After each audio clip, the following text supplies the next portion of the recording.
then a 1.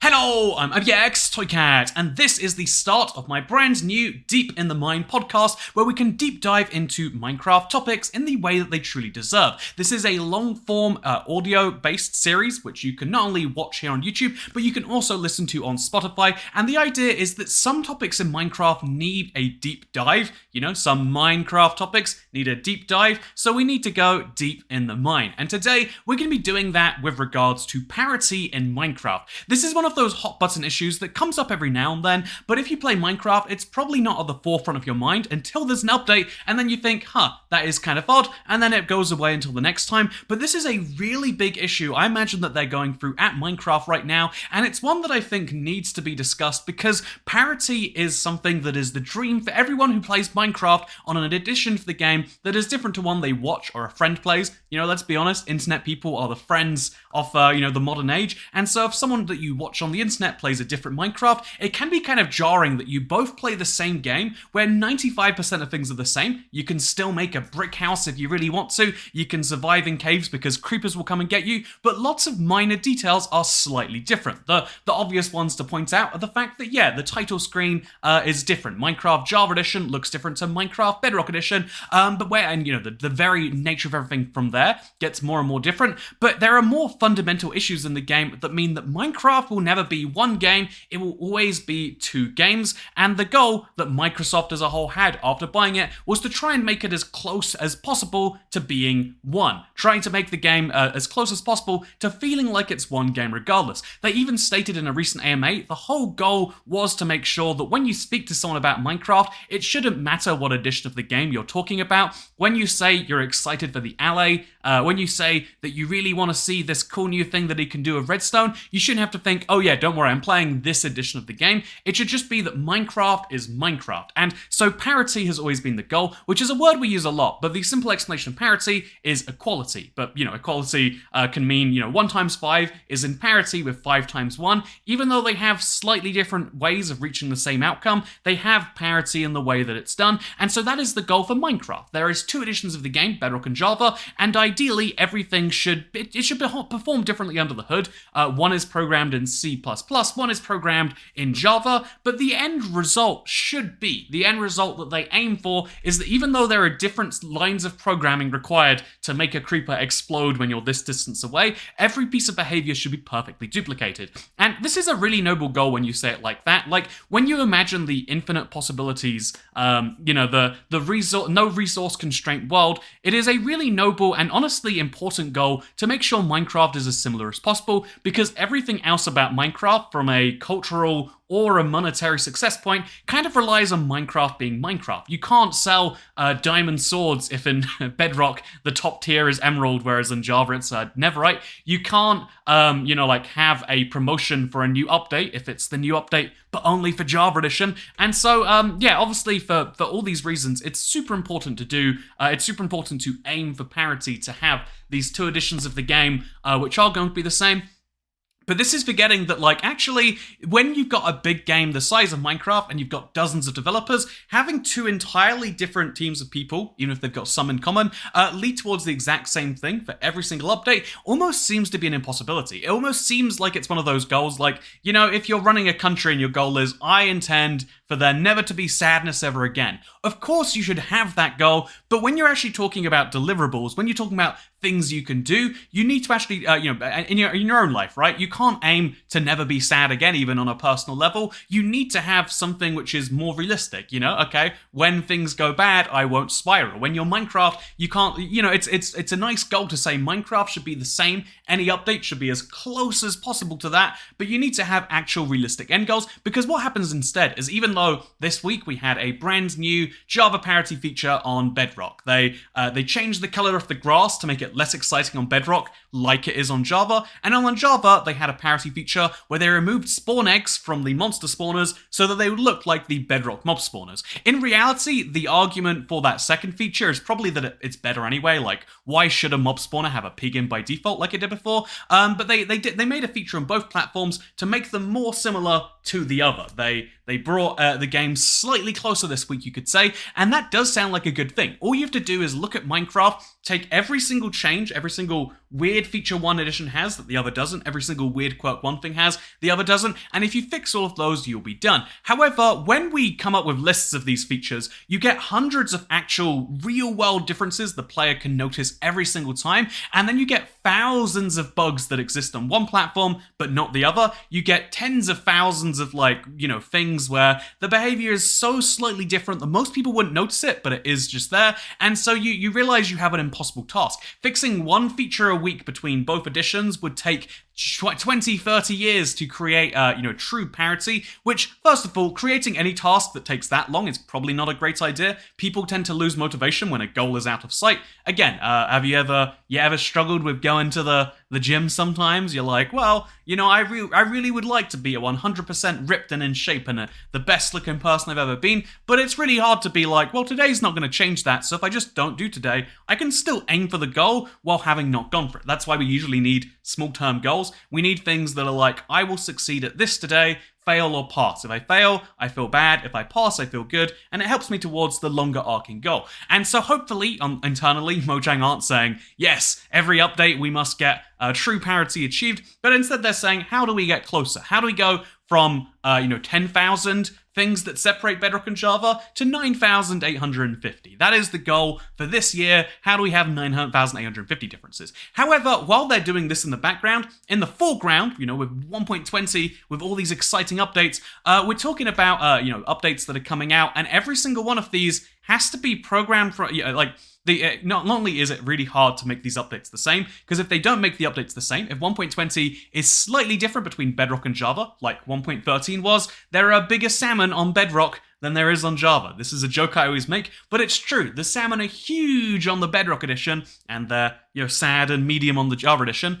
They even made spawn eggs different at one point before reverting it, but they made slightly different updates, even though they're largely the same. On Java, the Dolphin Grace status effect actually shows as a real status effect, and it's one of those things that when you look at, you realize that even recently they were adding to the list. It's not that they were keeping the list steady and now they're bringing it down. The list has been growing and growing and growing, and even with a real big focus recently in the latest update, there are still lots of things about the Wild update that are just different between platforms. And although they're fixing some of those things slowly, it's true that although they're trying to reduce the size of this giant pile, this ridiculously huge, unimaginable pile of differences, they're also adding to it at the same time. And now what makes this bigger is the fact that when they actually try to fix this, as they indeed have done, when they try to say, okay, every update, we want exact parity. With 1.20, they made sure before they announced or put any feature into the game,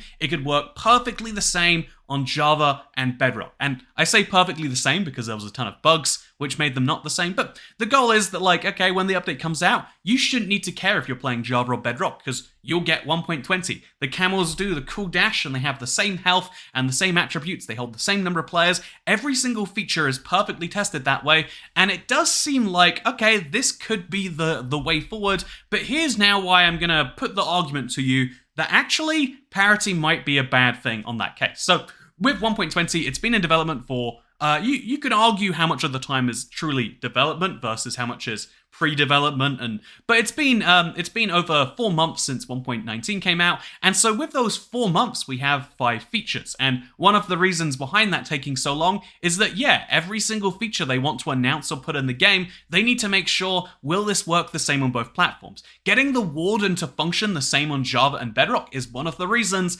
that it could not be fit into the Caves and Cliffs update.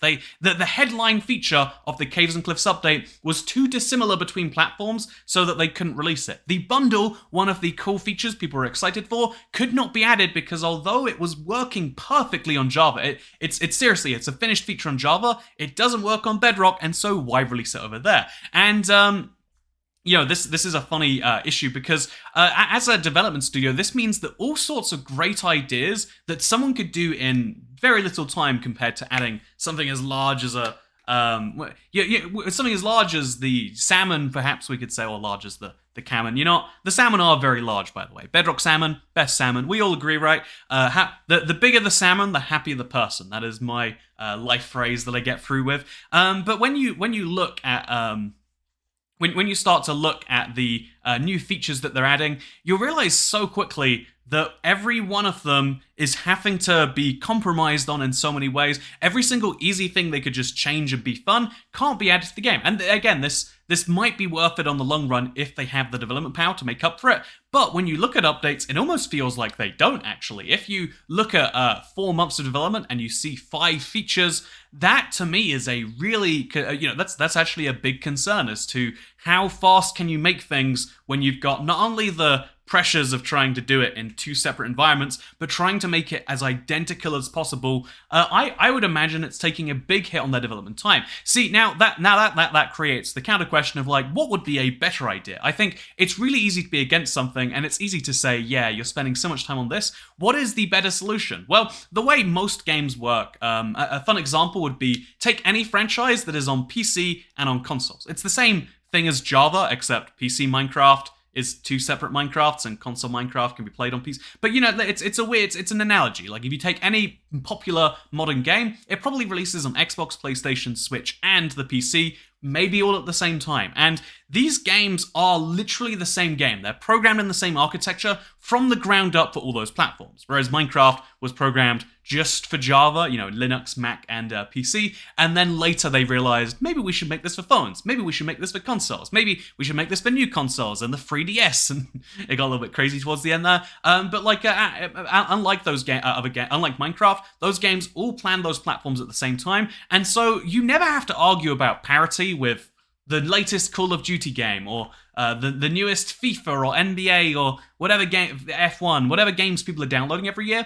You never have to think like, ooh, you'd better get the PlayStation version because in the Xbox version the cars go 10% slower. But on the PlayStation version, the salmon that you can fish in the lake in Call of Duty, that's a real thing, I bet. The salmon you can fish in that edition is so much bigger. So make sure you pick wisely. No one needs to pick these games based on what platform is going on. And nowadays, with cross-platform play, it is, basically the same game, just different pieces of hardware. And so now, what makes that so interesting is that these games that are perfectly the same, literally identical releases, aren't actually identical. You have higher graphical fidelity on certain platforms versus other. I remember in the PS3 days, games would be like 600p on PlayStation 3 and 700 or like 508p on the Xbox 360, and then vice versa with Xbox One and PS4. There was a time period where games would be slightly better, technically speaking, on one platform versus another. And now the debate with cross-platform play is that actually, even though it's exactly the same game, someone playing with a keyboard and a mouse has a huge advantage. Well, it used to be the argument was keyboard and mouse had a huge argument over controller. However, now the argument has reshifted and said, yeah, controllers have a huge, this is a bright green controller, huh? Controllers have a huge win over mouse and keyboard people because of auto aim. And so even in the cases where it's literally the same, where it's identical and all these things, it's not truly identical. It's not people are still upset about these slight differences. And so if those games can't reach true parity, I mean, you could argue that this is like competitive parity versus gameplay parity. There's always going to be, when you play on a server in Minecraft, someone playing on a touchscreen phone is just going to be destroyed by someone playing with an input method that is not that. I mean, there are speedrunners who are some of the best runners in the world play exclusively on a touchscreen, and it's mind-blowing to me. But even that's a case of like the top 0.1% is almost as good as the top 1% across platforms, but the average player on a certain device is going to be different. So competitive parity can't be reached. That's a foregone conclusion. You always have to do some amount of matching based on that. And so, but the question, and your graphical parity can't be reached because, of course, a phone doesn't even run the same engine as a version playing on the PC because it needs to run on a phone. It needs to have all these concerns about, well, it has to minimize in the background. You don't want a game just... Right now, if I left Minecraft on my phone and then my phone locks, I don't want Minecraft to still be burning my battery because then I'll get lost in the woods with no way to call people, like in every horror movie, it seems like. I'm just saying, I don't think there's signal in the woods anyway, so having phone battery doesn't really seem that important. It's one of my favorite things to look into, is like cases where people went missing and then their phones like are later found. There's a lot of fascinating, like, ooh, spooky stuff happening with that you should definitely find out about at some point, but not in this podcast, not in Deep in the Mind. Today I want to finish off this round 4 with saying that true parity is impossible when you really dive into it, and so the only thing you can reach is feature parity. Can you have the exact same features on one version versus the other? And the answer for that is still a fundamental no. Parity might be a really good goal, a really good idea. More parity is better than less parity, but I don't think you can reach the absolute state of pure parity. In the same way that you couldn't have Minecraft, Bedrock, and Java feel like 0% they have in common, they can never have 100% in common, and the reason for that is we could call it grandfathering in, right? That's what people refer to it as when you keep something just because you've always had it. Java has lots of bugs that are just key parts of the game that are such big bugs that they will never add to the Bedrock edition because they've always not had the bugs, which means, and because those bugs are fundamental gameplay things, you'll never actually reach parity. The big example is Redstone. Redstone can work diagonally because of, quasi-connectivity on the Java edition, whereas on Bedrock, Redstone works normally. There are no bugs like that. There's a lot of other bugs about Bedrock Redstone that mean people don't enjoy it so much, but you can never have a system where the same redstone works between platforms. That is a big one. That is an entire Minecraft system not working the same. The Nether, in the Bedrock edition, it would be a bug if you could build above the Nether. It actually has come into the game a few times, and they've always patched it out. Whereas on Java, they've had it for so long, people have built bases up there, they can't make it impossible to build up there without destroying all these people's existing worlds, which is a pretty big deal, right? You can't have an entire dimension work the same between platforms. On Java, you build your farms on top of the Nether. Farms, another key part of the game. The Nether, one of the 3 dimensions, it's double as big on the Java edition versus the Bedrock edition because they they deliberately are not patching a bug. When there are bugs which you deliberately won't patch, and if we're being honest, from a community perspective, they can never patch it. Then now we're talking about the issue of, do you upset people or do you aim for your goals? In your goal to be super in shape, is it worth punching, what's a heinous crime? Punching a baby in the face? It's like, well, I'd get to my goal 1% faster. If I need to punch something to do my daily exercise and the only thing around is a baby, can you punch the baby in the face? I would say that you probably shouldn't, but if you need to reach your goal and you've got like 10 seconds left in the day, you've got one punch you haven't done for your exercise, the only thing around, I'm just saying, you'll realize very quickly that maybe some compromises are a good idea. Having, that Minecraft have already basically publicly conceded they will never punch the baby that is quasi-connectivity. They will never punch the baby that is building on top of the Nether. And although they're not going to unpunch the baby, like on a platform where it's not considered to be punching a baby, they're never gonna do it anyway because they. And so as a result, either the only way to reach true parity is basically to redesign Redstone from scratch, causing the same punching the community baby in the face here. The only way to do it is hiding. Hide your children. Toycat is here, and he hasn't done enough punching today. I haven't got my boxing in. It's I'm going to be honest with you. I don't do much boxing most days. But maybe that would change depending on the audience that I'm around. But obviously everyone agrees that's a bad idea. But then the compromise that needs to be made has yet to be truly seen. And where is that going? I don't know for sure. I do know that obviously Minecraft is working on another big update, and I think with that update, they're basically reassessing their priorities. This is kind of proof to me that Minecraft has this same issue I just mentioned with you can't set your target as I want to be in amazing shape. I want to be the best bodybuilder in the world. You can't set your target as I want to be a billionaire and not have intermediate targets. If you can strive towards being a billionaire, and if every day you work on those steps, like, I don't know, you stop eating avocado toast, or that's definitely the only thing between you. Like you can strive towards it, but you're gonna make mistakes when you don't have easy goals between you and that. Like, does it make a difference if it takes 35 years or 35 years in one day? And if so, why don't you spend 20 cents getting yourself a beverage of your choice? Yeah, that my life being better basically makes it easier for me to do the thing. And so in the same way, I think the 1.20 update has basically shifted Mojang's priorities. In the days after they were bought by Microsoft, their goal was, let's just go back to what we were doing before. We're going to make updates every 3 to 4 months, adding some new content to the game. And that was working great for them, I would say. Adding a little bit of new content here, a little bit of new content there. It worked out kind of great. But as an end result, I think 1.10 was a huge miss, but 1.11 I think is a well-liked update. 1.12 certainly proved the formula could work, and then after that they realized, okay, we've had such a good successful update by expanding an entire part of the game.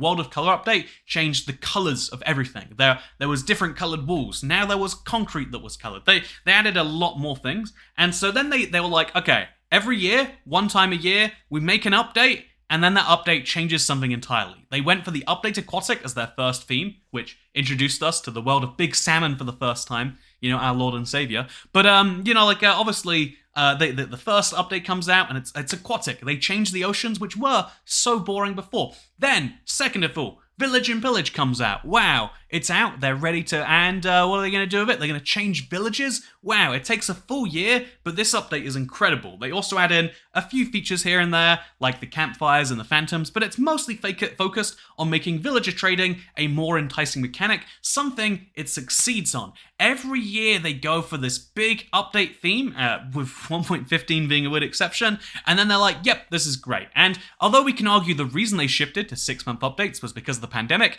then for a little bit, through 1.15 through to like 1.19, they're like, yeah, twice a year we make updates. Twice a year is better than once a year. And if they're slightly smaller updates, that's not a big deal, because some parts of the game need less focus. A B-only update is kind of a small thing. So they shift to this solely because, actually, I think we're being honest, 1.17 is the real reason that it shifted. They released an update, and they wanted to release an update, but when the update release date came, they were nowhere near finished, and so they said, here, have half an update. And then they realized, wait, instead of releasing full updates every year, we'll release half updates every half year. Or as they might put it, smaller updates. And so 1.18 comes out, it's the second half of the update they didn't finish. 1.19 comes out, and it's like another half-ish update. But the problem is they didn't expectation manage, and so now after 1.19, this smaller update that got people kind of bummed out, they realize, oh no, we were way wrong. Back to the one-a-year system. But now, instead of entirely updating a part of the game, they just picked a theme that, instead of a theme being a whole part of the game they're revamping, villages, the Nether, caves and cliffs, they've just said, this is an update that is about improving the quality of the player's life. We want to make Minecraft a better storytelling experience, and that is not, previously we were talking about physical places, now we've moved into metaphysical places. We moved into the magical realm of, this is just an idea, you can update the design of your controller, but can you update the feel of your controller? It's a lot harder. It's something you should do. In the the same example from earlier, you can make yourself feel, you can make yourself, I don't know, in better shape, but making yourself happier, that's a meta, happiness is a real thing. We all agree it exists, but it's much harder to measure. It's much harder to do. And so now we're in the realm of, we are going to make updates about these metaphoric, these concepts rather than real places, because previously you could look at the caves and cliffs before 1.18, the caves and cliffs after, see the dramatic difference. Now, when you look at 1.20 before and after, the only real way you could compare is being like, oh, here are some builds I can now do. Here are some signs I can now make. Is that a good idea? That is a fun question I like to answer.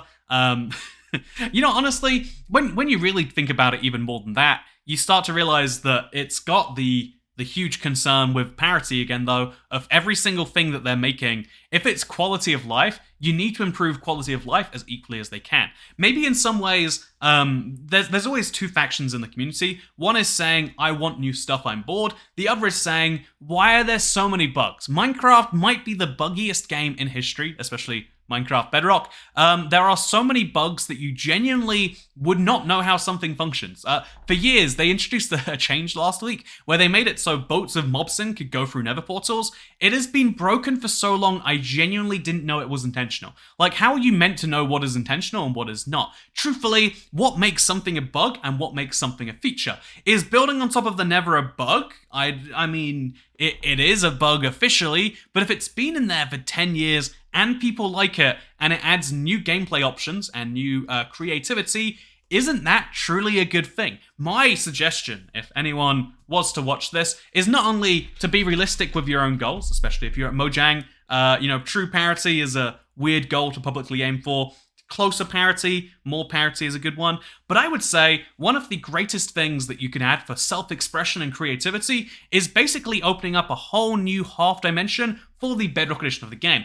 If you allow people to build on top of the nether, maybe even you make it open between platforms. You add some official way to get up there, some block that teleports. Here's an idea. This is a bad idea, just off the top of my head. If you had a potion that, we have levitation as an effect when you get hit by a shulker. What if when you kill a shulker, you can take its thing, and when you consume that, it can teleport you 20 blocks up, or 10 blocks up, or something like that. Useful for using the elite tree, you might say, but also useful for getting you past the bedrock wall, or past something, it would be a really cool way to get between various places. And I think that would be, just as an example, some official way to get up there, then basically opening up the dimension. For Java players, 20% of them would say, yeah, we're already here, we don't need an official way. 80% would say, wait, in this game that I play, there's been this feature the entire time and I just didn't know? Whoa. And for every Bedrock player, it would be a whole brand new idea. I think if a bug has benefits, I'd say it's a good feature, is a good way to summarize this, actually. If a bug has benefits, maybe it's a good idea. If a bug has benefits, maybe it's not a bug. But here's the thing, though, like lots of features, take Big Salmon. Is salmon coming in free size as a bug? It's clearly not intended if it hasn't been added to Java, or maybe it is intended and it's just seen as a small deal. But is it a bug that the two editions of the game have something different? If it is a bug, which edition has it better? That is the question I think every single update needs to be looking at. And if we're trying to answer the big overarching question, will parity ever be reached? Not if they have the attitude that the only thing that makes parity is exact one-to-one similarity, but instead if they have the attitude of how do we make the games closer, you might do better with that. I think making new content closer also makes some more sense. But I think that it's as impossible as saying, I'm going to visit every city on Earth. It's a really nice goal. I would love to visit every single city there is. There are so many places that I would love to go to that I've never been to yet. I think travel is one of the things that can broaden your mind to new experiences, seeing how different people live rather than just judging them from afar. It's one of the most important things that many in our society kind of miss out, including perhaps some that rule us. And in the same way that I think that going to every city would be great, but it's not realistic. Maybe I'll go to 100 new cities this year. Maybe as a parity target, it could be a good idea. It could be a great idea. It could be a great parity target to just say, what if we go a little bit closer? That is, I think, really important. That is something that I think that we could do good with. And with regards to 1.20, it seems as though progress is chugging along a little bit. Again, 2 weeks of like small fixes. It's not nothing. It just makes you question, like, okay, there's teams of artists and sound designers, and what are they up to right now? What have they been doing for 2 weeks? Like, it's funny, no other organization has such a public. When you make something public, you put a pressure on yourself to make it good.